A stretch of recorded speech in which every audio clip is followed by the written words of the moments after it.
रांझणा में आप लोगों ने जहर काट दिया था। अबे पंडित,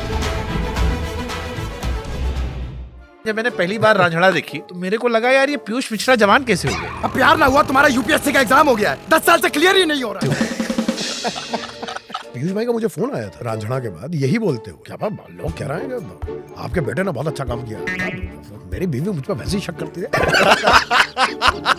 ये लौंडो में सच में कंधा कैटेगरी होती है। तुम कौन? कंधा कौन? भैया एक बिरादरी होती है ना लोंडो की, और भयंकर होती है। ये 1 लीटर पेट्रोल वाले लौंडे जो है। जरा हंस के बात कर ली, तुम्हें लगता है लड़की सेट हो गई। तो हम क्या सिर्फ हीरो होंडा और 1 लीटर पेट्रोल थे आपके लिए? ये लड़की पटा पाते हैं। ये लौंडे साहब कभी नहीं पटा, ये सिर्फ इस्तेमाल होते हैं और उसके बाद ये कड़वे हो जाते हैं। क्या स्टेज होती है आशिक बनने तक? ये डीएम से शुरुआत होती है। हाँ आजकल तो हाँ डीएम होगा।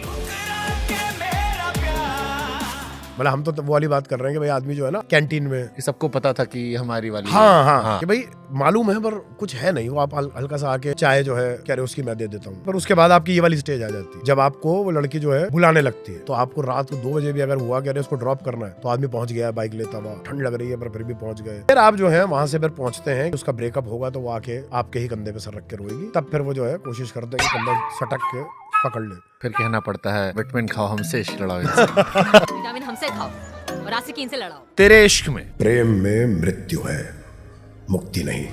तू मर तो सकता है लेकिन निजात नहीं पा सकता। बनारस से क्या सिला किया है? मुझे बहुत पसंद है वो शहर, हर आदमी ज्ञानी है। क्योंकि हमने रांझणा से पहले भी यही किया था कि हम 4 दिन पहले चले गए थे, टूलते थे हम कि चलो इस ठेले पे चाय पी लो, यहाँ पर रबड़ी खा लो, और लोगों को सुन रहे हैं। और भाई लोग जो है जो ज्ञान लेने पड़े, जान ले लो, जहान ले लो, धर्म ले लो, ईमान ले लो, दुकान ले लो, मकान ले लो, पर चाटो मत। जिस एटीट्यूड से आसपास हर आदमी के पास कुछ बता देने को है सामने वाले को। आशिक तो आप भी जहर रहे हो ना। अरे छुपा के रखो, आप क्या कर रहे हैं? तो जैसे 18 साल हो गए शादी को, अब 18 साल बाद इश्क उतना ही जवान रहता है। इश्क बड़ा हो जाता है जब रात में सोना है, चाहे बीच में जो है हमारी बेटी लेटी हुई है, अब मेरे ना एक पैर जो है ना वो टच होना चाहिए कि हाँ है साथ में। कपल से ज्यादा हम लोग दोस्त ही दिखेंगे क्योंकि हम उधम काटते हैं अभी भी एक दूसरे के साथ। हाँ वैसे भी बचपन का प्यार तो डॉक्टर इंजीनियर लेके चल। हल्ले के लौंडों का प्यार अक्सर डॉक्टर और इंजीनियर उठा के ले जाते हैं। सीए के प्रोटेस्ट आपने बहुत बढ़ चढ़ कर किए। लगेगी आग तो आएंगे घर कई इज्जत में, यहाँ पे सिर्फ हमारा मकान थोड़ी है। सीए इम्प्लीमेंट हो गया, अब आपके आलोचक क्रिटिसाइज करते हैं कि आप लोगों ने एक माहौल बनाया, पूर्वाग्रह से शायद आप लोग ग्रसित हो। स्टैंड अभी भी सेम है? नहीं, मेरा स्टैंड अभी भी देखिए सेम है। मोदी जी में कुछ अच्छा लगता है जीशान को? इसको रहने ही देते। शाहरुख खान साथ भी काम किया, सलमान खान साथ भी काम किया, आमिर खान साथ भी काम। सलमान भाई को थप्पड़ तक रसीद दिया। मजा ज्यादा कहाँ है? ये थोड़ा मुश्किल सवाल है। मैं ये 200 बार सुन चुका हूँ। हाँ, शाहरुख सर मुझे जानते नहीं थे, मैं छोटा आदमी था, मुझसे मिले, फिर मुझे गेट तक छोड़ के आए। Because he makes sure that you're feeling special. तो जेंटलमैन होने का जो एकदम सटीक कोई डेफिनेशन मिले ना तो वो इंसान है। It's just the infectious love that he has for everybody. इतने बड़े स्टार का इतने लंबे समय तक ऐसी खुद को रिलेटेबल रख पाना अपने आप में एक रिसर्च का विषय हो सकता है। नहीं, मैं इनमें से बात ही नहीं कर। एक तो मैं नहीं मानता कि छोटा कलाकार हूँ। कोई उम्मीद बर नहीं आती, कोई सूरत नजर नहीं आती, मौत का एक दिन तो मुअय्यन है, नींद क्यों रात भर नहीं आती। हमको पीयूष मिश्रा फिर सुनाई पड़ गए थे। कोशिश किया, कुछ काम किया।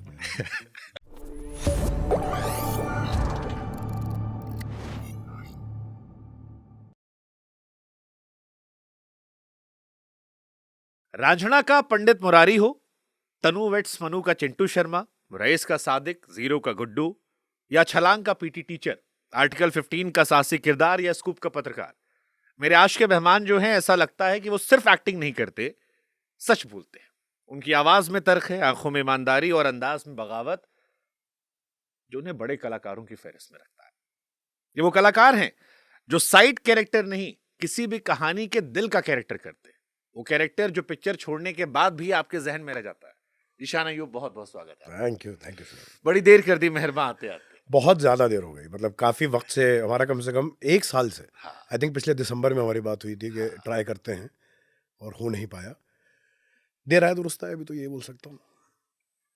कैसे हैं आप? मैं एकदम बढ़िया हूँ, आप बताइए कैसे हैं? मैं बढ़िया, शानदार। अभी बैक टू बैक फिल्में आ रही हैं, बहुत सारी चीजें बेहतर हो रही हैं।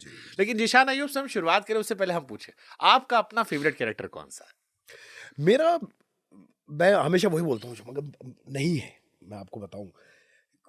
आप ना अगर एक उसमें फंस गए ना, मेरा बड़ा स्ट्रांग मानना है कि अगर मैं मान लीजिए फंस जाऊं कि भाई अरे यार मुरारी में जो हो गया था, तो मैंने ना कई लोगों को देख लिया सीनियर्स को, वो ना एक किरदार में फंस के रह गए। वो ना फिर आपको ना हमेशा आप ना कि यार उसकी आपको झलक फिर हमेशा दिखती रहती है। आई थिंक वो हमारे लिए बड़ा पेनफुल भी होता है, पर एक पॉइंट के बाद ना आपको उस किरदार को अपने अंदर से अलग करना पड़ता है कि भाई अगले में उसकी छाप जितनी कम आए उतना अच्छा है। तो मेरा ऐसा कुछ नहीं है, सबकी देखिए अपनी अलग इंपॉर्टेंस है। मतलब आई एम श्योर आपकी ज़िंदगी में भी आपका जो ग्राफ रहा है उसमें होगा जो आपकी पहली नौकरी होगी, आई एम श्योर वो बड़ी एक अलग खुशी होगी, जो पहला 2000 4000 जो भी आपके हाथ में आए होंगे। 8 महीने फ्री में काम करवाया था। तो लेकिन वो जब पहली बार आप कुछ करते हैं वो जो एक खुशी है, तो आप जैसे नोमन जैसिका को मैं पीछे नहीं कर सकता कभी। वो जो एक पहला काम मिला, फिर जिसको बिग लॉन्च कहते हैं, तो जाहिर है मुरारी के बारे में बात करनी ही पड़ेगी क्योंकि उसने सडनली वो स्ट्रगल का पीरियड ख़त्म कर दिया। अब उसके बाद फिर स्क्रिप्ट आने लगी कि अब सीधे हाँ बोलो या ना बोलो और काम करो वाला फेज शुरू हुआ। तनु वेड्स मनु रिटर्न्स ने एक अलग बुलंदी पे पहुंचा दिया। सडनली और ज़्यादा ट्रस्ट, एक ठप्पा सा लग गया कि हाँ भाई ये एक्टर है। फिर अब शाहरुख खान के साथ काम करना, तो शाहरुख खान के साथ काम करना है। आमिर खान के साथ कर रहा हूँ, आमिर खान तो के साथ आमिर कर रहा हूँ, खान तो- सलमान खान के साथ करो, सलमान खान के तो साथ। ये सबकी अपनी खूबसूरती है। तो मुझे सारे याद रहते हैं। रीसेंट तौर पे अगर बोला जाए तो अब जैसे क्रिमिनल जस्टिस में जितना प्यार मिल गया, या अभी तेरे इश्क में जो मुरारी फिर वापस आया है मुझे इतना प्यार दिलाने के लिए, साहब मैं आऊंगा वहां तक। लेकिन जब मैंने पहली बार रांझड़ा देखी जी, तो मेरे को लगा यार ये पीयूष मिश्रा जवान कैसे हुआ। जी मैं अभी पिछली बार भी बोल रहा था, आप मेरे ख्याल से कुछ 35,000वें आदमी होंगे जिसने ये बात मतलब पकड़ी। मैं कहा यार इनका लौंडा इतना बड़ा हो गया है तो ये क्या था। मैं बहुत कंफ्यूज था फिर मैं बड़े टाइम तक। फिर नाम आया जीशान अय्यूब, मैं कहा नहीं इतना तो फर्क नहीं होता है। बहुत ज्यादा है। मतलब इतनी अनकैनी है सिमिलैरिटी की मुझे कई बार लग जाता है कि यार एक सेकंड ये तो मेरी फोटो लग रही है एकदम। पर बहुत ज्यादा सिमिलैरिटी है यार। और आवाज में भी वो जो कई बार पॉजेस हाँ, हैं, और बहुत तेज अगर मैं बोलता हूँ तब तो बिल्कुल ही पीयूष भाई जैसी आवाज निकल जाती है। तो है वो लोग बहुत खुशकिस्मत थे। थोड़ा चलता है।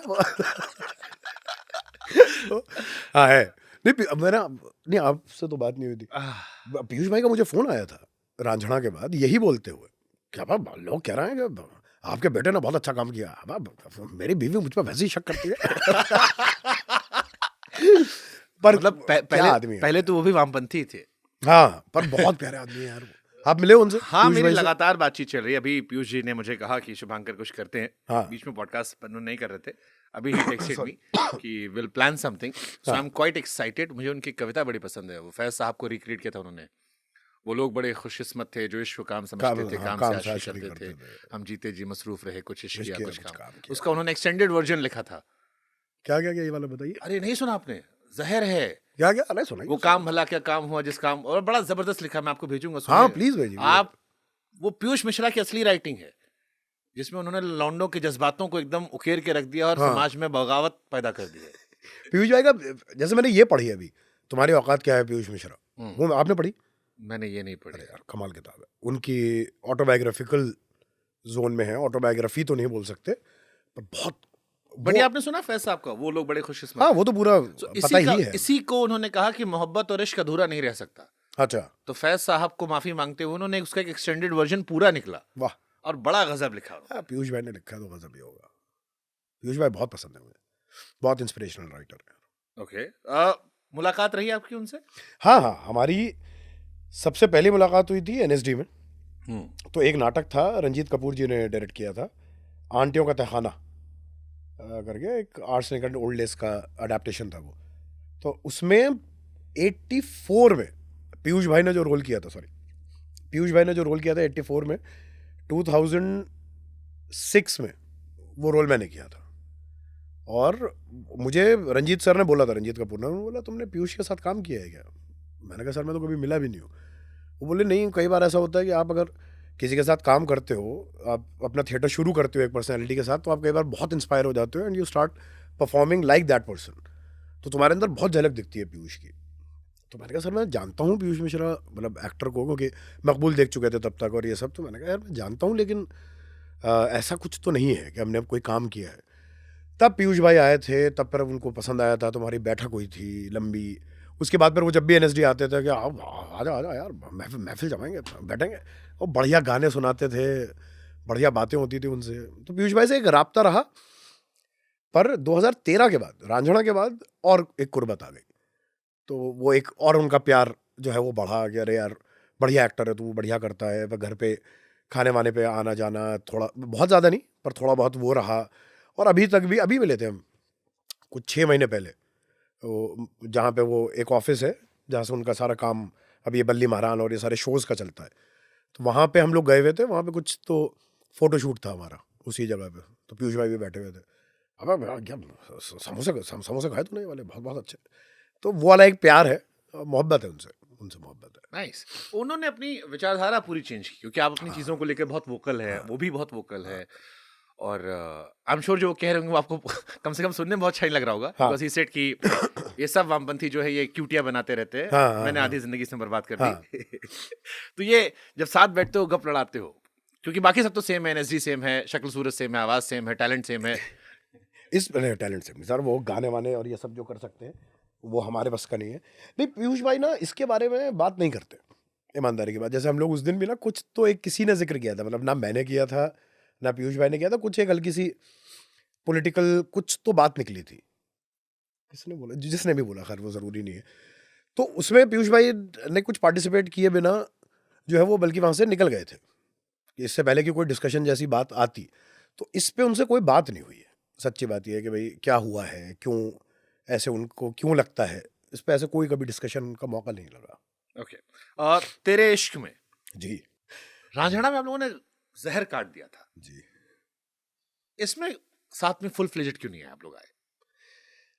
आई थिंक ये कहानी अलग थी, मतलब क्योंकि मुझे बड़ा क्लियर ही उनका फ़ोन आया था। जैसे कई लोगों को जब इसका अनाउंसमेंट हुई थी, आपको अगर याद हो, आई थिंक पिछले साल मिड में कभी इसकी अनाउंसमेंट आई थी कि वो ऐसे धनुष भागता हुआ आ रहा है और रांझणा लिखा हुआ है और वो एक पेट्रोल बम उसके ऊपर फेंकता है और वो जल के तेरे इश्क में हो जाता है। तो मुझे कई लोगों का फ़ोन आया था कि अरे आप लोगों की फिल्म। मैंने कहा भाई ऐसी हमारी कोई इस पर बात नहीं हुई है हमारी फिल्म का। फिर हिमांशु, क्योंकि मेरा पुराना दोस्त है, तो मेरी हिमांशु से बात हुई। मैंने कहा भाई ये क्या है भाई, लोग मुझे फ़ोन कर रहे हैं। तो उसने बोला यार ये बिल्कुल ही अलग कहानी है। कह रहा है एक मोटे तौर पे, क्योंकि अब आ गई है और आप लोग भी थोड़ा वक्त लेंगे अभी ये वीडियो रिलीज़ करने में, तो बोल सकता हूँ। उसने बोला कि सिमिलैरिटी इतनी ही है कि एक आदमी इश्क में पागल हुआ और अपने आप को खो देता है, और वो मौत तक की जर्नी। प्रेम में मृत्यु है, मुक्ति नहीं पंडित, मर तो सकता तो है। उसने बोला कि इतना ही है, तो तेरे लिए कुछ है नहीं इसमें, ऐसा कुछ वर्थ नहीं है कोई कैरेक्टर के हमें लगे कि यार इसमें जीशान को लेते हैं, ये मना हो गया। फिर इस साल की शुरुआत में मुझे दोबारा फ़ोन आया कि अरे यार ज़रा मिलने आ जा, कॉफ़ी वॉफ़ी पीते हैं, बातें करते हैं, बहुत दिन हो गए। मैंने कहा ठीक है। मैं गया, तब उसने मुझे बोला कि भाई सुनो, ऐसे हमारा डिस्कशन हुआ और सब लोगों ने बोला कि किसी एक जगह तो रांझणा का कनेक्शन बनना चाहिए। तो हम इस निष्कर्ष पे पहुंचे कि भाई मुरारी के साथ ही वो कनेक्शन बनना चाहिए, क्योंकि लोगों का अभी भी है। तो फिर हिमांशु ने मुझे ये सीन सुनाया कि ऐसे ऐसे वो एक सिचुएशन ये रहेगी कि वो बनारस पहुंचता है उसके लिए, अपने अंतिम संस्कार के लिए, और वहाँ पे उसे मिलता है। और अब मुरारी जो है वो बड़ा हो चुका है, मुरारी की उम्र बढ़ गई है, और वो देखता है। इसलिए वो पहली लाइन उसने वो रखी कि मैं शुरुआत वहीं से करना चाहता हूँ कि ये सारे दिल जले करम जले आशिकों की शक्ल एक सी हो जाती है क्या बे, कि वहाँ से शुरू करूँगा कि एक उसको ना, उसने देखा इसको बैठे हुए और उसको एकदम से कुंदन याद आया, और वो इसलिए आया। और फिर वो लुक में हम वो रखेंगे और एक सीन बस रहेगा, जिसके बाद फिल्म की कहानी फिर कुछ अलग रुख लेती है। मतलब मैंने ना देखी है और ना सुनी है स्क्रिप्ट, तो मुझे पता नहीं क्या रुख लेती है, पर अपेरेंटली उसके बाद शायद उसकी लाइफ का कुछ जोन बदलता है धनुष का। एक बार सुना दो ना, प्रेम में मृत्यु है, मुक्ति नहीं पंडित। अरे वो इंटेंसिटी अलग थी, पर प्रेम में मृत्यु है, मुक्ति नहीं, यही है ना। हाँ, तू मर तो सकता है लेकिन निजात नहीं पा सकता। प्रेम में कुछ तो है। बनारस में भी वैसे कुछ है। बनारस गए हो? अरे पूरी रांझणा हमने बनारस में शूट किया। क्या? ये तेरे इश्क में हमने बनारस में शूट किया। बनारस से क्या सिला के आए? मैं बहुत ज्यादा प्यार, मुझे बहुत पसंद है वो शहर। उस जगह पे हम लोगों ने, हर आदमी ज्ञानी है, हर आदमी ज्ञानी है, पर ना वो जो एक जिस ह्यूमर के साथ जिंदा है ना वहाँ पे आदमी, और जितना ईज है लाइफ को लेके, वो जो मज़ा है, हमने वही, क्योंकि हमने रांझणा से पहले भी यही किया था कि हम 4 दिन पहले चले गए थे, और 4 दिन पहले जाके हम लोगों ने ना, हिमांशु ने वही बोला, तब तो वो वाला मसला भी नहीं था। अब तो थोड़ा सा लोग पहचान जाते हैं बाहर निकलो तो, तब तो एकदम टूलते थे हम कि चलो इस ठिए पे चाय पी लो, यहाँ पे रबड़ी खा लो, यहाँ पे कचौड़ी अच्छी मिलती है, ये सब करते हुए और लोगों को सुन रहे हैं। और भाई लोग जो है जो ज्ञान पेले पड़े जिस एटीट्यूड से आसपास हर आदमी के पास कुछ बता देने को है सामने वाले को, तो हमने वही ऑब्जर्व किया था। और आनंद और हिमांशु का मेरे लिए वही ब्रीफ था कि ये जो है दुनिया, ये मुरारी है, तो मुरारी की जिम्मेदारी है कि बनारस जिंदा हो, तो तेरी जिम्मेदारी है बनारस को जिंदा करने की। तो दैट इज हाउ ये शुरू हुआ था। मेरे को कई बार लगता है कि धनुष ने क्या कमाल किया यार, मेरे को यूपी का लड़का लग गया था उसमें। वो धनुष बहुत खूबसूरत एक्टर है, मुझे बहुत पसंद है। एक तो वो आदमी इतना प्यारा है, आप मिले? नहीं, मैं उनसे नहीं मिला। बहुत प्यारा आदमी है, मतलब वो जो एक फ्लैम पॉइंट और ऐसा वाला दिखता है ना, आप उससे असली लाइफ में मिलेंगे एकदम डोसाइल सा, बड़ा प्यारा, हाँ ओके ओके, ऐसा बंदा है। बट पिक्चर में भी वो नेक्स्ट डोर गाय वाला ही था कि मतलब आपको रिलेट कर गया। हाँ, बहुत ज्यादा खूबसूरत आदमी। मतलब वो जो उसमें था ना, एक लास्ट का सीन था कि अब साला कौन फिर से उठे, ये जो लड़की बगल में बैठी है, अरे आपको लगता है कि यार ये तो घर घर की कहानी है। वो बहुत नहीं, वो तो उसमें तो देखिए मैंने हिमांशु को बोला था, उसने लिखा था, ये उसने सुनाया था, मुझे याद है। हम बनारस में ही बैठे थे, घाट पे बैठे थे, कुछ अलग शूट हो रहा था, मेरे में वेट करने का टाइम था, तो कुर्सी डाल के मैं बैठा हुआ था, बढ़िया सामने गंगा जी दिख रही हैं, हिमांशु उधर कोने में बैठा हुआ था, और एकदम से उसने आवाज़ लगाई कि जिशान, मैंने कहा, कह रहा यार मैंने ना लास्ट सीन जो होगा फिल्म का वो लिखा है। तो मैंने कहा तूने अब लिखा है? कह रहा हाँ, आ जा। मैं वहाँ गया, मुझे याद है मैं उसके बगल में बैठा और उसने पढ़ के सुनाया था, और मैंने सुना था और मैंने उसे, मेरे आंखें भर आई थी, मैंने उसे लगाया गले, मैंने कहा भाई ये तो काम हो गया। आशिक तो आप भी जहर रहे हो ना। रहे थे तो वो आशिक वाला पेन जो है वो तो साहब, अरे छुपा के रखो, आप क्या कर रहे हो। लौंडे जल्दी रिलेट कर लेते हैं। लौंडे बहुत जल्दी रिलेट करते हैं, वो आंसू देने वाला ही मामला है और रुला देता है वो मोनोलॉग। मोहब्बत में इंसान पगला जाता है ना सब। तो अगर ये नहीं हुआ तो फिर किस बात की मोहब्बत साहब?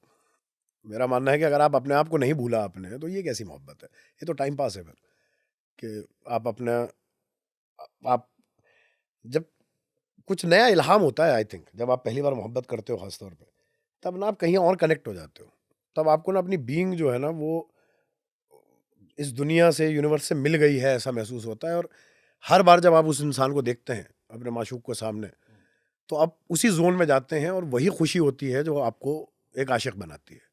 और इसीलिए वो पेन भी इतना बड़ा होता है जब अगर आपका विरह हो जाए, तो आपको इसलिए इतना ज़्यादा दर्द होता है क्योंकि आप अपने उस इनर से दूर जा रहे होते हो। That is why it is so painful. But ये प्यार उसी में जिंदा रहता है जो छूट जाता है, अधूरा हो जाता है, या जो मिल जाता है उसमें भी पूर्ण रहता है? नहीं, उसमें भी रहता है। मतलब उसमें बात यह है कि देखिए, एक तो मैं साफ मानता हूँ कि ऐसा नहीं होता कि आदमी सिर्फ एक बार इश्क करता है। मैं उस फिलॉसफी का आदमी नहीं, मेरा मानना है इश्क जो है ना वो आपको होता रहता है। शादी के बाद भी? शादी के बाद भी हो सकता। इश्क जो है ना, मतलब उसके अंदर पंगा ये है कि हमने वो ऐड कर दिया है उसके साथ ना, फिजिकलिटी को बहुत ज़्यादा जोड़ दिया है। इश्क जो है ना वो बड़ा खूबसूरत क्या है concept इश्क? थोड़ा जो मैंने आपको बताया कि वो ट्रांसेंडिंग वो है कि हो सकता है कि मुझे, मैं ऐसे ही कहीं बाहर जा रहा हूँ और मैंने कोई एक किताब देखी, मुझे किताब से भी इश्क होते हैं और मैं उसके बाद ना उससे नहीं निकल पाता, मैं उसी में रहता हूँ, मैं बार बार विजिट करता रहता हूँ कि अरे यार ये क्या बोल दिया यार, कोई एक लाइन है, कोई एक शेर है और आप पागल हो गए, आप बार बार उसको विजिट कर रहे हो। फिर ऐसे सामने किसी ने कोई एक टेक दिया, कई बार हो जाता है कि किसी एक्टर के, उसमें आप एक शॉट देखते हो और आप उसके बाद बाकी फिल्म मैंने देखी नहीं, जब मैं उस तरह का आदमी हूँ। उसके बाद हुआ कि मेरा ख़त्म, ये क्या हो गया, और मुझे उससे इश्क हो गया। किसी का कहीं कोई गाना सुना और गाने में कोई एक हरकत ऐसी थी जिसने मुझे इश्क में डाल दिया, और अब मैं पैशनेटली और बिल्कुल ही अपने आप से दूर होके मैं सिर्फ उसके बारे में सोचता रहता हूँ। आप मुझसे बात भी कर रहे होंगे और मेरे दिमाग में वो चल रहा होगा, I will not be here. तो ये ना एक कंटिन्यूस प्रोसेस है, इट्स नॉट जस्ट अबाउट कि एक मर्द को एक औरत से ही इश्क होगा और उसके बाद उनके बीच में कुछ फिजिकली तो होगा। आप इश्क के तस्वुर में रहने वाले इंसान। हाँ, इश्क से इश्क करना अगर आदमी सीख जाए तो उससे खूबसूरत बात कुछ नहीं। तो ये बात मानव कौल को क्यों नहीं सिखाई आपने, जब आप साथ में रियल कश्मीर फुटबॉल क्लब कर रहे थे? मानव जो है वो अलग मिट्टी के बने हैं। मानव जो है वो एकदम सादा क्या रहे, हाँ हो जाएगा। मानव का एटीट्यूड अलग है, हम जो है हमारा अलग है। आई थिंक यही तो अच्छी बात है। ये बड़ा खूबसूरत रहा क्योंकि मैंने एक ही दिन में दोनों इंसान को एक्सप्लोर किया। हाँ। एक इंसान का रास्ता बिल्कुल अलग था, एक हाँ। इंसान का रास्ता अलग था। क्या सीखा आपने मानव से जब ये कश्मीर में फिल्म शूट की? सीखने जैसा तो देखिए मैं अरे नहीं होता ना व्यक्तित्व में, जैसे मैं उनसे बैठा था तो उन्होंने मुझसे सेल्फ लव के बारे में वो बहुत थे, सेल्फ एक्सप्लोरेशन। हाँ। मुझे अकेलेपन से डर लगता है, हाँ। तन्हाई से डर लगता है, मुझे चाहिए, हाँ मैं इश्क के तस्वीर में रहना पसंद करता हूँ हाँ, इंसान, हाँ। मैं आपसे रिलेट कर पाता हूँ हाँ। अपने आप को। मैं उनसे रिलेट नहीं कर पाया, पर वो सुनने में अच्छे लग रहे थे हाँ, मुझे। हाँ। वो कहानियां सुना रहे थे जो मुझे सुनने में बड़ी अच्छी लग रही हाँ, थी। हाँ। शायद जीने में मुझे उतना आनंद नहीं आता। हाँ नहीं देखिए, हमें जितना वक्त मिला RKFC में, तो मैं और मानव एक दूसरे को जानते हैं ऑलमोस्ट कुछ 18 साल से। वो NSD आया था, एक वर्कशॉप हो रही थी, ग्रतोस के सेंटर वालों ने करवाई थी, तो अटेंड करने के लिए मानव भी आया था। तभी हम NSD से निकले थे, हम भी थे उस वर्कशॉप। 2004 2008 में थी शायद ये वर्कशॉप। आप 4 के पास आउट रहे ना? नहीं, मैं 4 में एडमिशन हुआ। अच्छा, ओके। सॉरी, 7 में पास आउट हुआ मैं। उसके अगले साल की शायद ये वर्कशॉप है, 2008 की बात होगी।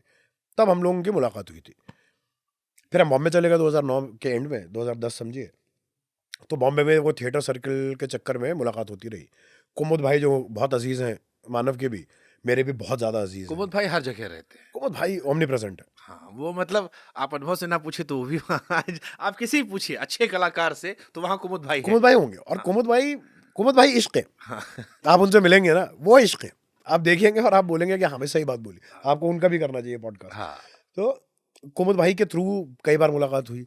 फिर इनके जो बाकी लोग हैं, सैम है, और मतलब एक घनश्याम करके है जो इनके ग्रुप में काम करता है, अभी जो रंगशिला खुला है, वो ये सारे लोग ना एक सर्कल है जिसमें मेरे और मानव की कभी कभी मुलाकात होती रहती थी, पर बात बहुत होती थी मानव के बारे में लोगों से। ऐसा मानव का कहना है कि उन लोगों से मेरे बारे में भी उसकी बहुत बात हुई है। तो ये करते हुए हमें यहाँ पे पहली बार मौका मिला साथ में काम करने का। तो उसमें ना ज़्यादा यही वाला था कि अरे यार, फलानी चीज़ जो थी वो कितनी बढ़िया हुई थी, और हम काम पे ज़्यादा रहे। इतनी ना ये वाली बात जो है इश्क आशिकी वाली, ये हुई नहीं। तो ये जो काम था कश्मीर, क्योंकि सब्जेक्ट बड़ा अच्छा था, कश्मीर फुटबॉल टीम, मेरा हमेशा मुझे अटल जी की बात आती है, मतभेद मनभेद वाली। हाँ। और मेरा मानना है स्पोर्ट्स वो चीज़ है जो दिल जोड़ देता है। तो कश्मीर जब आप गए, आई एम श्योर आपकी भी एक धारणा रही होगी, जैसे मानो मुझसे कई सब विषय में कहते कि हम हिंदुस्तानी में धारणा लेके पैदा होती, जो हमने कहानियां सुनी है। हाँ। जब आप वहां गए, क्या कश्मीर में इस बार देखा आपने, क्या समझा, क्या आपकी धारणा से मेल खाया, क्या उसके विपरीत था? इस कहानी में, इस दौर में क्या आपने देखा, सीखा, जाना? देखिए, मैंने ना एक चीज़ जो ज़िंदगी में मैं मानता हूँ, थोड़ा मैं जिस पे प्राउड भी महसूस करता हूँ, वो ये है, कॉलेज वॉलेज में आके ना मैंने एक बात अपने आप को सिखा दी कि मैं किसी भी चीज़ को लेकर ना धारणा नहीं बनाता नाइस। पहले से। उसके साथ मतलब जैसे अगर मान लीजिए आप मुझे बोलेंगे कि यार फलाना आदमी ना ठीक है नहीं यार, इसने ना मेरे साथ ये किया, मेरे साथ वो किया, मुझसे ना अब होता ही नहीं कि मैं उससे रिश्ता ख़त्म कर दूं कि अरे यार इसने देखो ऐसा किया तो ये आदमी ऐसा ही होगा। मैं ना उसके साथ जाऊंगा, धोखा खाऊंगा, फिर मैं बोलूंगा कि अरे यार इसने हाथ धोखा दिया यार, ये आदमी ठीक नहीं था। तो मैं ऐसा आदमी हूँ। तो मेरी, मैं सही बताऊं तो मेरी कोई धारणा नहीं थी, मेरी सिर्फ एक क्यूरियोसिटी थी बहुत स्ट्रांग कि भाई जो जिस तरह से हमें कश्मीर दो स्पेक्ट्रम पे दिखाया गया हमेशा, मतलब फिल्मों से ही ज़्यादा एसोसिएशन है उस तौर पे। तो एक है कि भाई साहब गाने वाने शूट करने के लिए खूबसूरत वादियाँ और पीछे बर्फ़ पड़ी हुई है और ऐसा हो रहा है वैसा हो रहा है, और दूसरा जो है वो बिल्कुल कॉन्फ्लिक्ट वाला जो जोन रहता है। किताबें पढ़ी थी, पर वो भी ना ज़्यादा उसका सोशो पॉलिटिकल एनालिसिस के बारे में थी रादर दैन एनीथिंग एल्स। और मेरा ना ह्यूमैनिटी में बहुत भारी भरोसा है, और मुझे ना हमेशा लगता है कि किसी जगह जाके ना वहाँ के लोगों के साथ जब आप वक्त बिताते हैं, तब आपको ना वो इंसान और उसके आसपास के कल्चरल चीज़ों से वो कैसे अफेक्ट हुआ है वो पता चलता है। तो मैं आई वॉज क्यूरियस कि यार कैसा होगा। और क्योंकि मेरा एक दोस्त था कॉलेज में कश्मीर से, मंजूर, तो लेकिन आप जब DU में आप होते हैं तब कोई फ़र्क नहीं पड़ता कि आप कहाँ से हैं, सब लोग एक साथ वो है। इस बार मुझे मौका मिला महीने भर उसको एक्सप्लोर करने का, और वहाँ के आम लोगों से मिलने का, उन लोगों की दिनचर्या क्या है, वो अपनी ज़िंदगी बिताते कैसे हैं, और बड़ा खूबसूरत था। मुझे बहुत मज़ा आया उसमें, बहुत मज़ा आया। नाइस। 2018 में आपकी शादी हुई? नहीं, कब हुई शादी? गलत इन्फॉर्मेशन आई आपके पास। मेरी शादी तो हो गई थी, हमारा बाल विवाह था 2007 में। वाह। NSD से निकलते ही। हाँ, कॉलेज का इश्क था? NSD का। हाँ, वो कॉलेज ही हो गया आपके लिए तो। वही, हाँ, पोस्ट ग्रेजुएशन जी। हाँ, पोस्ट ग्रेजुएशन हो गया। पहला सक्सेसफुल इश्क था। मैंने कहा भाई साहब पहली बार लड़की ने हाँ बोला है ये इससे पहले कि ये मुझे समझे तब तक शादी करके फंसा लो इस लड़के को, तो वैसा वाला था। अच्छा, लड़के घबराते हैं खोने में, मतलब सब हमारा तो देखिए, हम चौथी क्लास में पहली बार इश्क किया था हमने, 12वीं तक करते रहे, बताने की हिम्मत हुई नहीं कभी। तो वन साइडेड इश्क चला, पूरे स्कूल को पता था कि भाई ये जो है इस लड़की से इश्क करता है। अब लड़के मुझे आके कहते भी थे कि भैया तू बोल दे, तेरा हाँ या ना हो जाए, अगर ना हो तो फिर हम लोग ट्राई करें या कुछ करें। तो अब मैं ऐसा कि नहीं कुछ नहीं, कभी हिम्मत नहीं हुई, वहाँ पे कुछ नहीं हुआ। कॉलेज में एक लड़की से प्यार किया, वो हमेशा वैसा वाला रहा कि बीच में रहे, तो कभी ऐसा नहीं हुआ कि उसने हाँ बोल दिया, पर ऐसा भी नहीं था कि ना बोल दिया, तो हम उसमें फंसे रहे। NSD आए, NSD में नया इश्क हुआ और इन्होंने जो है हाँ बोल दिया। हमने कहा बस, इसी का तो इंतजार था, इसीलिए तो पढ़ाई कर रहे थे हम कि यहीं पे कोई लड़की मिल सकती है जिंदगी में, और हमने 2007 में शादी कर ली। तो दो अलग तरह के लोग जब एक साथ आते हैं, इश्क कॉमन होता है। हाँ, केवल इश्क कॉमन, बाकी सब अलग है। सब अलग। तुम्हारा उठना बैठना, माँ बाप, धर्म, रीति रिवाज मुश्किल होती है या इश्क सब संभाल लेता है? इश्क सब संभाल लेता है, सब कुछ मुश्किल नहीं। मतलब देखिए, जैसे एक तो मुझे भी ना वो कल्चरल रेफरेंसेस के तौर पे और ज़्यादा आसान था मेरे लिए, क्योंकि मेरी भी मदर जो है वो हिंदू थी, ब्राह्मण। तो हमने तो भाई बचपन से, हम तो दिवाली की पूजा में बैठे हैं, वहाँ पे जाके वेज खाना है, उस तरह के तौर तरीकों पर रहना है। और जब इधर आते थे तब जो है आप नॉनवेज भी खा रहे हैं, आपको जो करना है आप उस तरह से जी रहे। तो वो एक इशू नहीं था, मेन था कल्चरल डिफरेंस। पर एक जो चीज़ इश्क के साथ हमें बांट रही थी वो थी कला, क्योंकि दोनों थिएटर एक कॉमन चीज़ थी। करियर भी, करियर तक तो देखिए सोचा ही नहीं था, ईमानदारी की बात। पर ना एक वो था कि यार दोनों का पैशन सेम है, दोनों ना खुश हो जाते हैं कोई अच्छा नाटक पढ़ लें तो। और हमारी दोस्ती पहले हुई थी, हमने उस तरह से कभी, एक्चुअली मैं बताऊं तो, प्रपोज करने जैसा तो कभी हुआ भी नहीं कि मैंने प्रपोज किया हो या उसने प्रपोज किया हो। एक पॉइंट के बाद आफ्टर पासिंग आउट हमें समझ में आया कि यार ऐसा करते हैं और वक्त साथ में बिता पाएं, इसके लिए शादी कर लेते हैं। और इस तौर पे हमने शादी की, क्योंकि हमें एक दूसरे के साथ वक्त बिताना बहुत अच्छा लगता है अभी भी। सॉरी।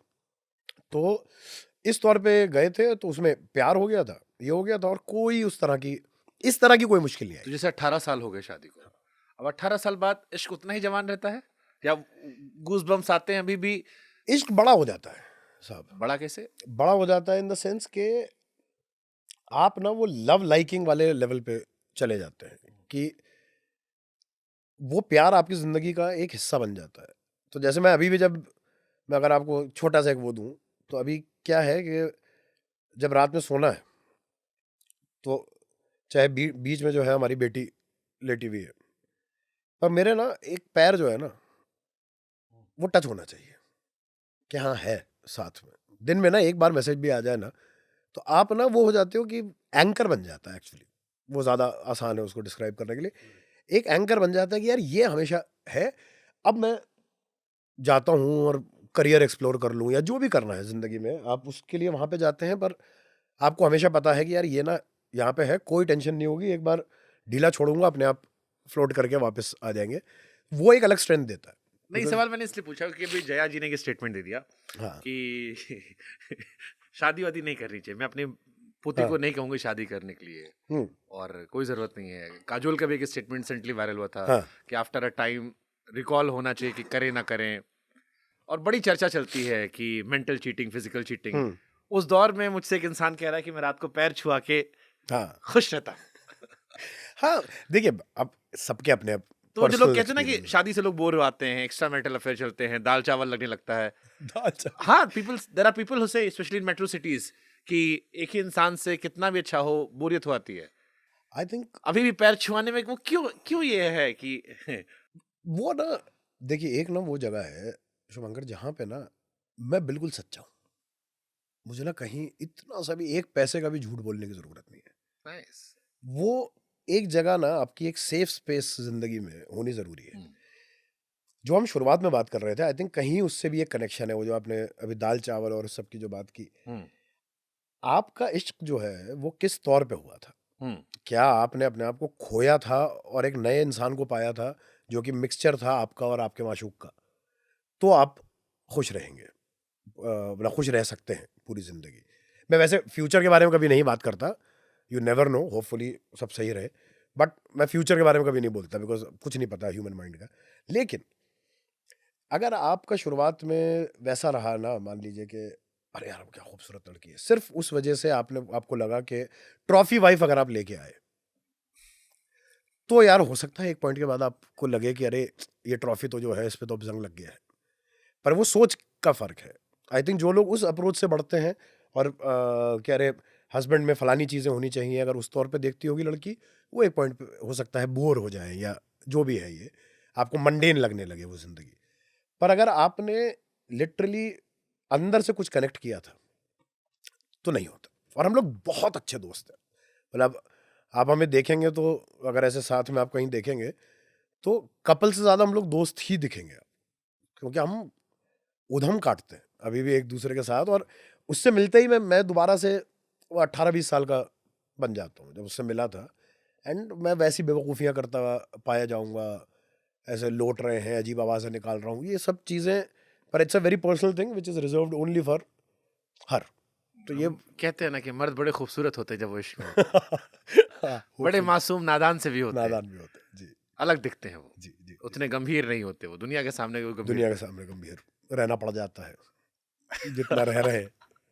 हाँ, वैसे भी बचपन का प्यार तो डॉक्टर इंजीनियर लेके चला रहा है। ये सही है ना, लेकिन ये बिल्कुल साहब, इसी चक्कर में मैं सोच रहा था इंजीनियर बन जाऊं पर हो ना सका। बट सही, इश्क इश्क इश्क एक उम्र के बाद करना चाहिए, क्योंकि बस सही बात है, बचपन वाला प्यार तो वहीं जाता है। नहीं साहब, करते रहना चाहिए। जैसे मैंने बोला कि ये अगर कैलकुलेशन से हुआ तो फिर तो साहब इश्क नहीं होगा।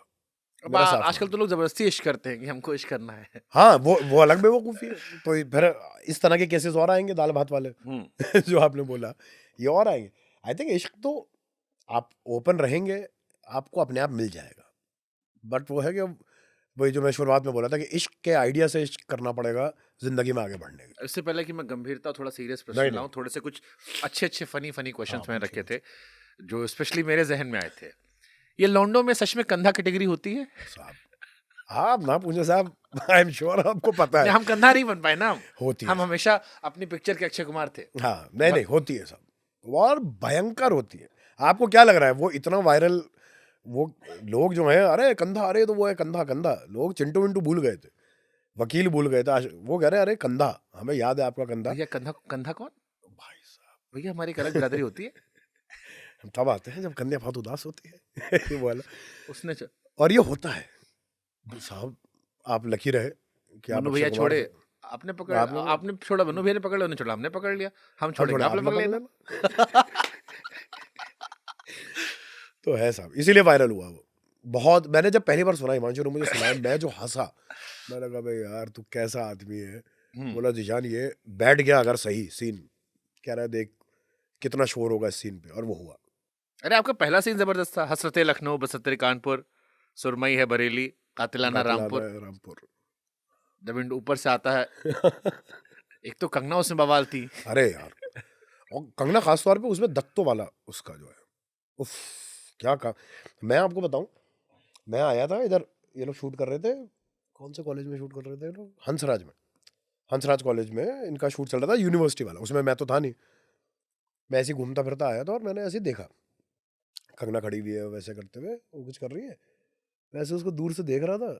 और जैसे खत्म हुआ, मैंने आगे हिमांशु से ऐसे ही बोला, मैं कहा लेंस लगाया क्या? तो बोला नहीं। मैंने कहा यार झूठ बोल रहा है, तो लेंस लगाया उसने। तो बोला नहीं भाई कुछ नहीं लगाया। मैंने कहा उसकी आंखें बदल गई हैं, she was so brilliant in that. उफ, मतलब आग लगा दी थी उसने, वो दत्तो वाले में खास तौर पर। मतलब तनु भी बहुत बढ़िया था, लेकिन मैं पागल हुआ था दत्तो वाला देख के। मैंने फिल्म देखी थी, मैं ऐसा था, मैंने उसके पास गया, मैंने कहा यार क्या ये क्या किया है भाई दत्तो वाले। And she is a confident girl, उसका भी वैसा वाला था। उसको बोला है ना बैठ गया ना, बढ़िया बैठा ना, बढ़िया बैठा ना। मैंने कहा हाँ यार बढ़िया बैठा। मैंने उसका टॉवेल वाला सीन कितना खतरनाक है, जिससे कॉन्फिडेंस से आती हो। और जलील सीन है वो, जलील सीन है वो। मतलब सामने वाले कॉन्फिडेंस हिल जाए, हमको देख के हमारा कॉन्फिडेंस हिल गया। अभी तक वायरल हो जाता है वो, अभी कुछ आई थिंक 10 दिन पहले फिर वायरल हो गया था वो, वही सीन। कंगना का पॉडकास्ट मेरा बहुत अच्छा, देखिए कभी समय मिले, अच्छा बहुत अच्छा पॉडकास्ट है। देख लेंगे। क्यों दोस्ती खराब कर लिया आप लोगों ने पॉलिटिकल विचारधारा में? देखिए दोस्ती तो मैं आपको ईमानदारी से बोलूं तो उस तरह से तो बहुत ज्यादा कोई दोस्ती थी नहीं, और खराब हो गया है जैसा भी, अभी तक तो कोई वो है नहीं। कमाल की बात यह है कि हमारी मणिकर्णिका कब हमने शूट किया, 2017, उसके बाद कभी इत्तेफाक से हम कभी मिले ही नहीं, कभी टकराए ही नहीं है हम लोग आमने सामने। तो मुझे नहीं पता कि वो मिलेगी तो कैसे बात करेगी, मैं कैसे करूंगा, मुझे आइडिया ही नहीं है उसके बारे में, तो हम मिले ही नहीं है उसके बाद बट से। क्या way too much of like political opinion is good? क्योंकि या कभी किसी ने जीशान से कहा कि यार जीशान यार थोड़ा कम बोला करो यार, कम ट्वीट किया करो यार, हाँ हाँ, समस्या होती है। बहुत बोलते हैं, मतलब ये तो लगातार चलने वाली चीज है। तो शुभचिंतक भी बोलते हैं और जो गुस्सा करते हैं वो लोग भी बोलते हैं कि भाई मत बोला करो, पर भाई अब क्या करें। जैसे मैंने अनुभव जी से कहा, अनुभव जी ने कहा यार अब मैंने छोड़ दिया, मुझे समझ में आ गया इससे कुछ होता है नहीं ट्वीट ट्वीट करने से, हाँ, अब मैं चुप हो गया, मैं मजा ले रहा हूँ, घूम रहा हूँ, एक्सप्लोर कर रहा हूँ, सब कुछ कर रहा हूँ। अब आपके भी ट्वीट कम दिखाई पड़ते हैं मुझे क्रांतिकारी ट्विटर पे। नहीं देखिए उसमें मेरा क्या वो है पॉइंट कि मुझे जो एक चीज समझ में आई वो ये आई कि कई बार क्या हो जाता है, कई बार ना आप अपने, अरे यार इस जगह पे ना मैं क्या बोल रहा हूँ भी एक बार ना जरूरी है डाल देना, आपका कई बार अप्रोच ना उधर चला जाता है। मुझे वो रियलाइज हुआ कि नहीं उसकी जरूरत नहीं है, वो कहीं ना फिर बड़ा पर्सनल ईगो बूस्ट भी बन सकता है। मैं ये नहीं कह रहा हूँ कि जो लोग डाल रहे होंगे वो इसलिए डाल रहे होंगे, but that is how I felt. तो इसलिए मेरे जो आपको ट्वीट जो कम दिख रहे हैं वो ये है कि हर बात पे मैं ये स्टेटमेंट मेरी है दे रहा हूँ, जरूरी नहीं है, पर मैं रीपोस्ट करता हूँ, मतलब रीट्वीट जो भी कहते हैं उसे, अब तो नाम बदल गया ना, क्या एक्स हो गया है, हाँ, तो अब रीएक्स या जो भी करते होंगे उसे, तो मैं वो करता हूँ कि भाई अच्छा मुझे लगता है अगर ये बात लोगों तक पहुँचनी चाहिए तो मैं ये लोगों तक पहुँचाने में हेल्प कर सकता हूँ। ये 1 लीटर पेट्रोल वाले लौंडे जो हैं, ये लड़की पटा पाते हैं?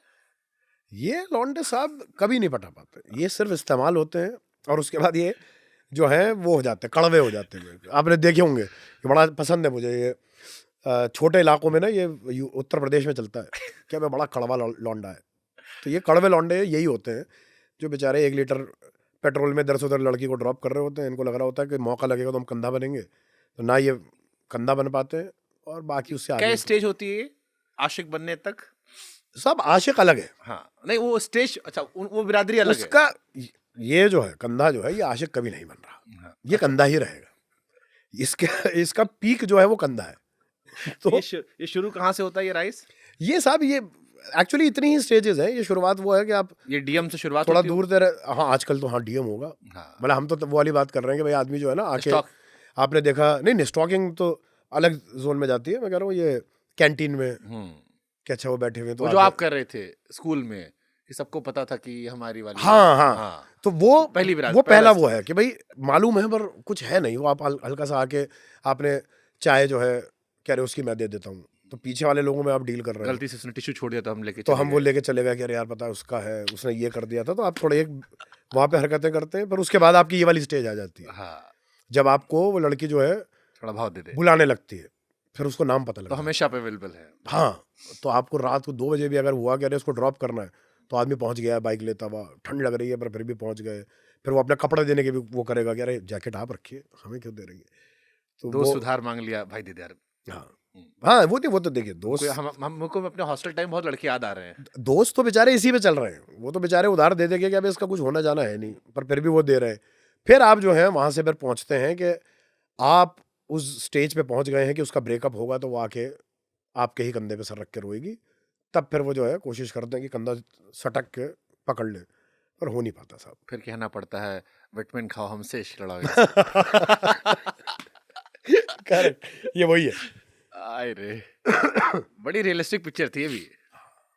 अरे तभी आशिकों में इतनी चली वो फिल्म, वो बहुत ज्यादा रिलेटेबल थी, हर कैरेक्टर को ना लोगों ने कहीं ना कहीं रिलेट कर लिया था। बट जैसे तेरे इश्क में आई या रांझना आई, ये टॉक्सिटी को एक रूप नहीं दे रहे हैं या स्टॉकिंग को? जैसे अब आजकल हम जब छोटे शहरों में थे तो जो चीजें हमें नॉर्मल लगती थी, अब मुझे वो एक्स पर आकर जब से मैं पत्रकार बना, उन चीजों को देखने का नजरिया मेरा पता कि ये गंभीर चीजें हैं जो हम आम बोलचाल में बात करते हैं, कई बार वो शायद गलत जाती हैं। अब आप मोटे को मोटा नहीं कह सकते, छोटे को छोटा नहीं कह सकते, वो शायद हम बचपन में इतना सोचते नहीं थे, या वही नॉर्मल था हमारे लिए।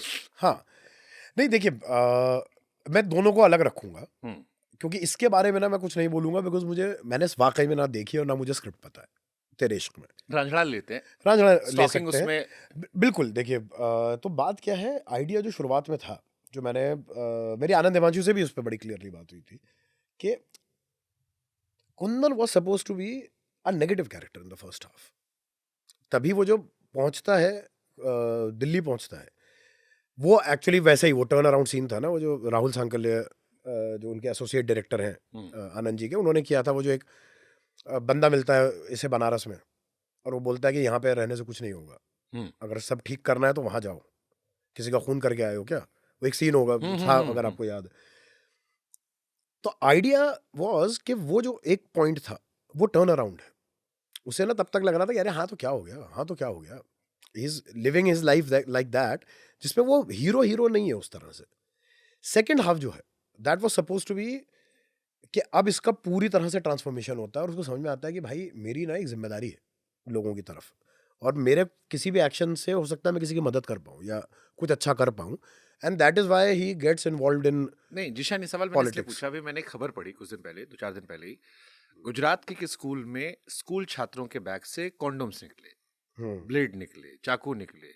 उसी गुजरात में एक बच्चे का मर्डर हो गया था, जिसके बाद जांच हो रही थी।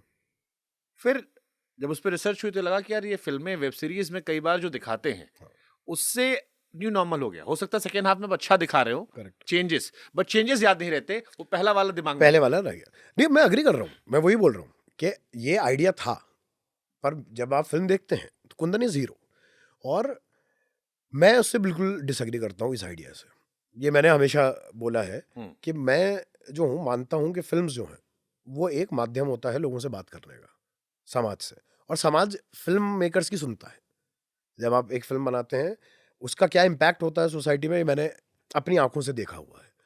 तो ये चीज़ अगर इसकी वजह से कहीं एक कोने में भी, मैं कह रहा हूँ इतना बड़ा इंसिडेंट ना भी हो, ये तो बहुत बड़ी आप बात बता रहे हैं, मैं कह रहा हूँ को अगर छोटा सा भी हो ना कि कोई प्रमोट हुआ है तो वो गलत है।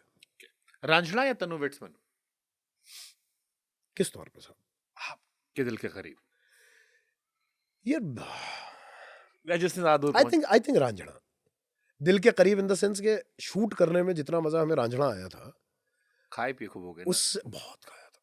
नहीं, और हमने ना वो शूट करी है बहुत लंबे वक्त, वो हम बहुत, और उस टाइम पे मैं और कुछ भी नहीं कर रहा था, सिर्फ वही कर रहा था। तो हम ना शूट नहीं भी है तब भी बनारस में है, घर पे है, और वो होटल में है, रोज शाम को मिलने का था। तो वो जो एक घर बना था ना, वो जैसे अगर आप हॉस्टल में रहें क्या, हॉस्टल वाला फील था कि आप दिन में जाते हैं अपनी क्लासेस करते हैं, तो हम जाके शूट करते थे, शाम में वापस आके कि हाँ चलो घंटा भर में मिलते हैं। अब वो घंटा भर बाद जो है ज़्यादातर वो धनुष का ही रूम होता था, क्योंकि वो उसका स्वीट था, तो वो बाहर बैठने की थोड़ी जगह ज़्यादा रहती थी, तो धनुष के रूम में जाने का होता था, या कभी कभी आनंद सर के रूम में, क्योंकि उनका भी डायलॉग ज़रा किसमें अच्छे हैं, रांझणा में या तनु वेट्स मनु में? मुझे रांझणा के ज़्यादा पसंद है। तनु वेट्स मनु के ज़्यादा हिलेरियस है डायलॉग्स, पर हम कहे थे ना लखनऊ से कानपुर की दूरी हाँ 1.5 घंटे की है, कि वो पहुंच जाएंगे, वो धमकी देता है कि अब हजरतपुर थाने में लिखवा के आए कि अगर हमें कुछ हो गया तो राजा वस्ती जिम्मेदार होगा। अरे छोड़ दो, मार देगा ये, सच में मार देगा। हाँ, तो वो फनी ज्यादा था। पर रांझणा में ना एक तो वो एटीट्यूड वाली भी बात है ना, वो जो खासतौर पे मुरारी का जो एटीट्यूड दिया गया था वो था, और उसमें ना एक नयापन था। आई थिंक एक वो भी फर्क होता है। उसके बाद ना मैं रिटर्न्स में आई वॉज एक्सपेक्टिंग कि हिमांशु डायलॉग में तो आग लगा ही देगा।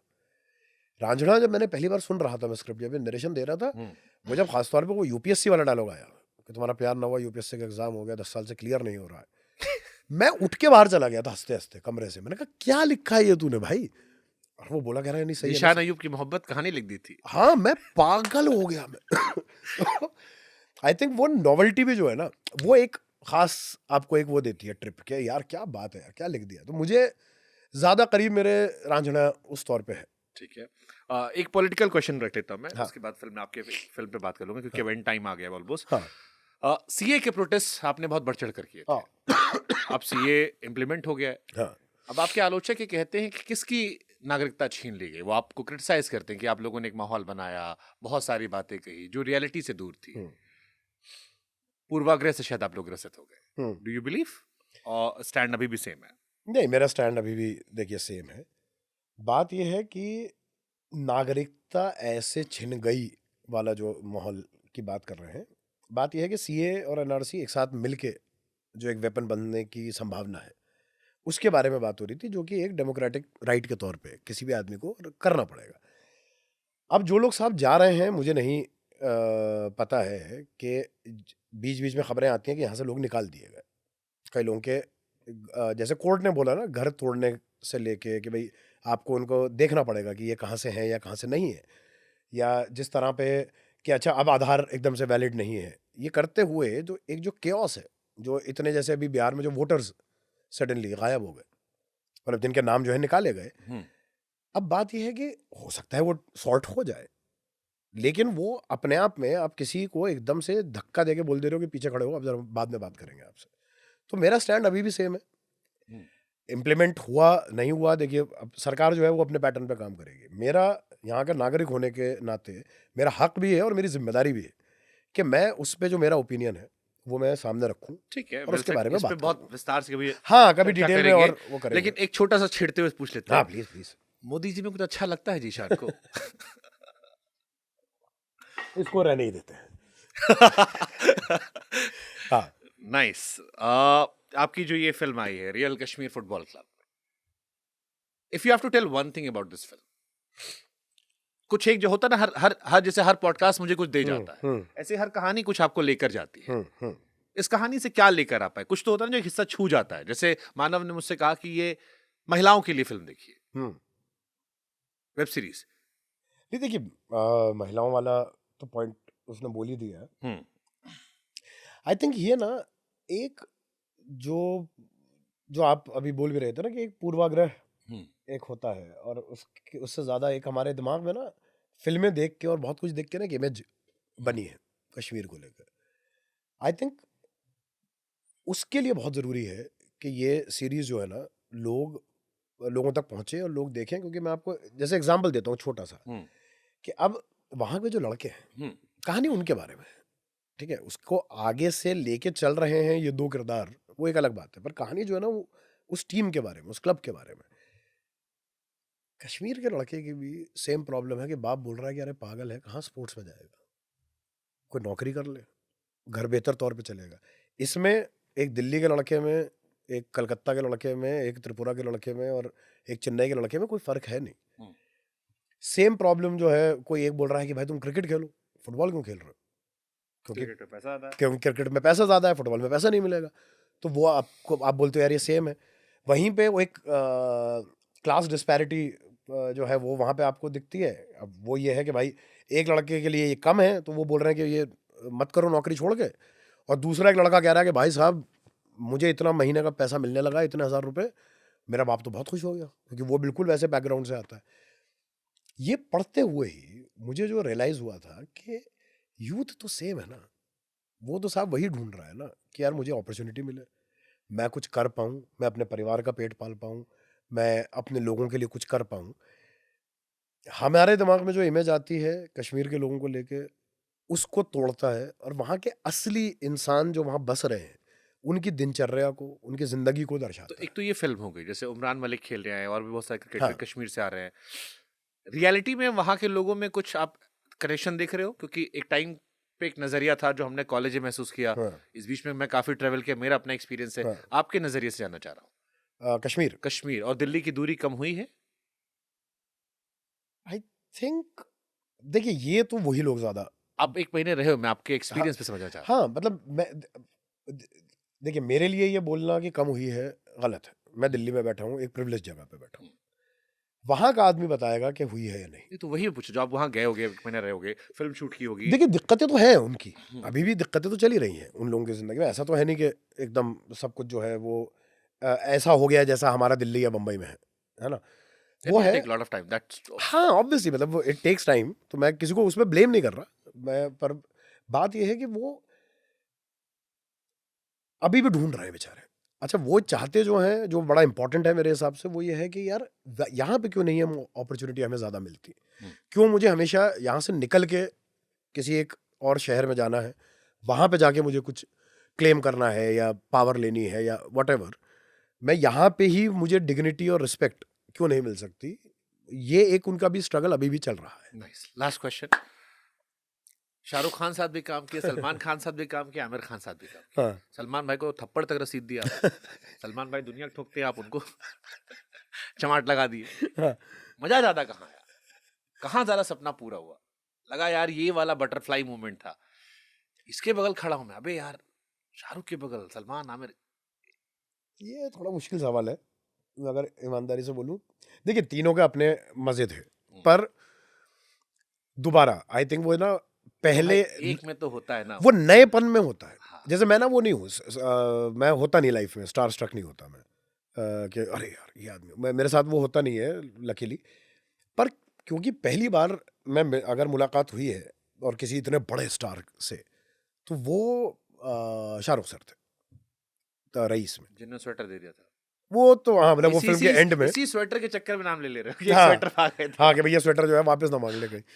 तो शाहरुख सर डेफिनेटली यार, मतलब क्योंकि आप पहली Why बार शाहरुख? आप मिले, आप पहली बार मिले, एक तो वो आदमी कमाल है, आप मैं ये 200 मुलाकात- बार सुन चुका हूँ। हाँ, वही वाली बात है कि वो ना रिपीटिशन लगता है, लेकिन आप जब मिलेंगे तो आपको समझ में आएगा, और फिर कोई आपसे जब पूछेगा ऐसे किसी शाहरुख पॉडकास्ट सर में, मुझे जानते नहीं थे, मैं छोटा आदमी था, मुझसे मिले, फिर मुझे गेट तक छोड़ के आए, मुझे एहसास करा कि आप बहुत इंपॉर्टेंट हो। ये मैं 150 कलाकारों सुन चुका हूँ। और नहीं मैं इनमें से बात ही नहीं कर रहा, मैं अपनी बात ही नहीं कर रहा साहब। मुझे एक तो मैं नहीं मानता कि छोटा कलाकार हूँ।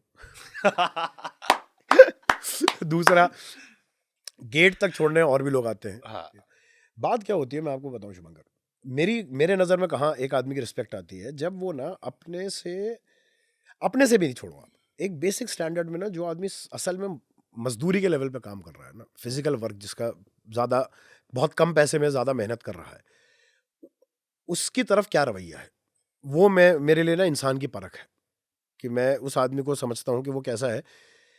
वो आदमी कभी मिस नहीं करता। मैं उनके साथ रहा हूँ कुछ 3.5 साल, क्योंकि हमारी ये खत्म हुई है, उसको 2 महीने बाद जीरो शुरू हो गई थी, तो 3.5 साल का वक्फा मैंने उनके साथ बिताया है। और वो अगर यहाँ से अभी बाहर जा रहे होंगे और किसी ने मान लीजिए उनके लिए दरवाज़ा खोला, दरबान ने आपसे कितनी भी गहन उसमें लगे हुए हो, चिंतन में हो, और बहुत गहरी बात हो रही है, ही विल मेक श्योर कि उसके बीच में मुड़ के पूरा अटेंशन उस आदमी को दे के थैंक यू बोलेंगे और फिर वापस जाएंगे।